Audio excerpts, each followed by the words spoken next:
Hello and welcome back. So you want to sell your home, and like most people, you want to sell it quick and for top dollar. You're not sure where to start or how to prepare your home for sale. There are a few things that you can do to improve the sellability of your home and possibly the sales price also. What are these? Don't fret, stay tuned on how to prepare your house for sale. Be right back.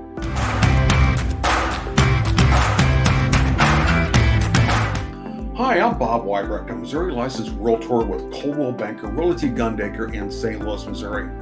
Please give this video a like, subscribe to my channel, and click that bell icon for insights and tips into the residential real estate market.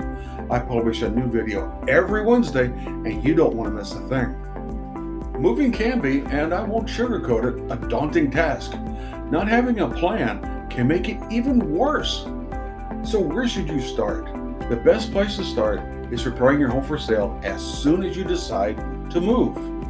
Waiting to prep your home for sale after you have a purchase offer means putting yourself under a time constraint and unneeded stress. Depending on the real estate market, at the time you wish to sell, your home could sell in days or weeks or longer. If you're like most people who have lived in their homes for 9 to 13 years, you've probably accumulated a lot of possessions during that time. Possessions that are going to need to be moved or given away. In some cases, you should put decluttering and deep cleaning at the top of your list of things to do. How to start decluttering. A good method is to decide what to move or give away is to touch every item only once. Examine it, consider its use, and your frequency of the use of the item. Is it important to you or to a family member? If it is lost, would you want to replace it or would you miss it? If the answer is yes to any of these, then pack it for the move. So what's the trick that will help you tackle this task swiftly and efficiently? Get a large supply of assorted boxes and other packing materials such as marking pens, cushion foam, bubble wrap, packing peanuts, packing tape, etc.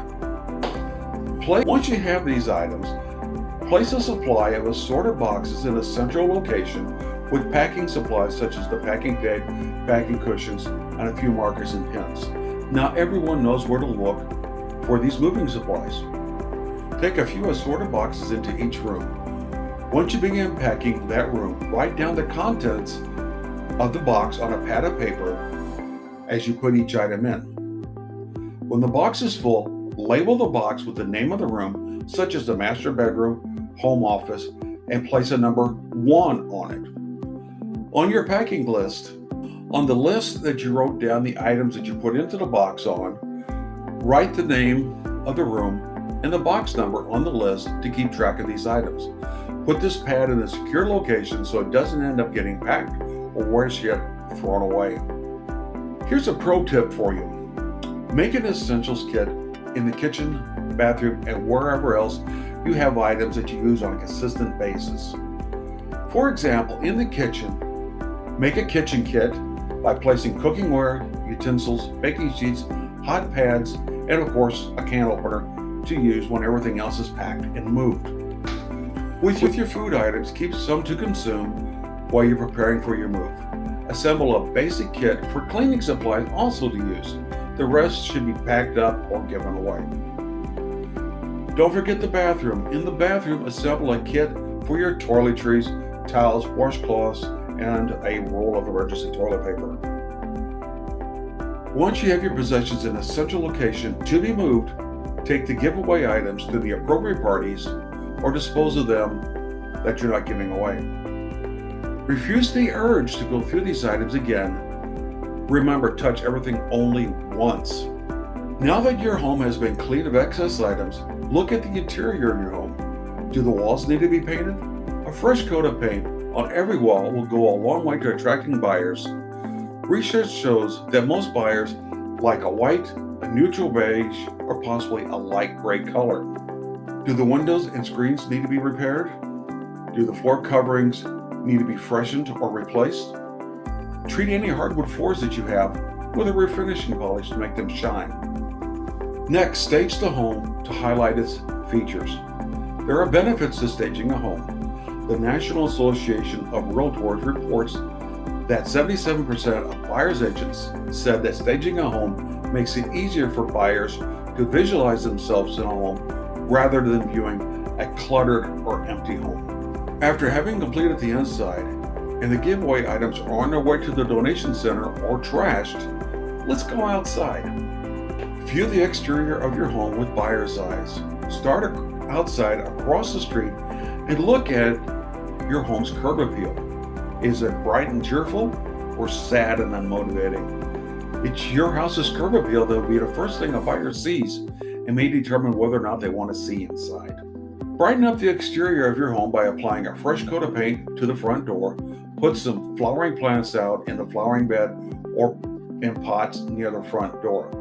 Look at the welcome mat. If it's worn, replace it with a new one. Check for flaking paint and repaint as needed. Make sure the outside lights work and their bulbs are at the proper wattage. Check the operation of doorbell. Check the door lock and key for smooth operation. It doesn't help to sell your home when an agent is unable to lock the door due to a broken or defective lock and key. Walk your yard. How does it look? Do you need to mow the yard or trim the trees and bushes? If so, do so. Once these items are checked off, it's suggested you call a reputable home inspector, such as a American Society Home Inspector, better known as an ASHI inspector, or another certified inspector, and the local municipal occupancy inspection office if there is one in your area.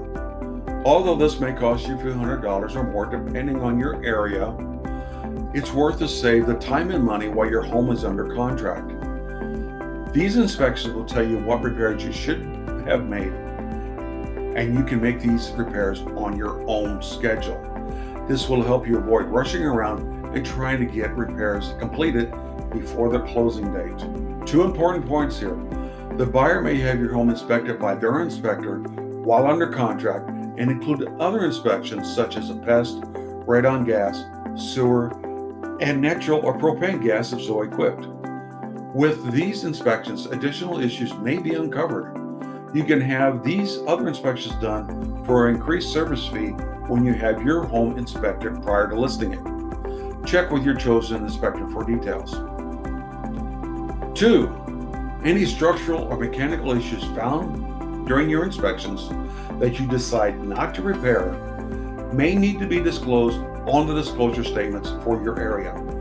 Check local resources in your area for additional information. This method of inspecting your home prior to listing it will help you find those things that need to be addressed. In most cases, this step is optional. Now that your home has been prepared for the real estate market, you may see a quicker sale and a higher sales price than not doing this. Now contact a local real estate professional to help you set a realistic price to the current market conditions in your area. Make it a great day.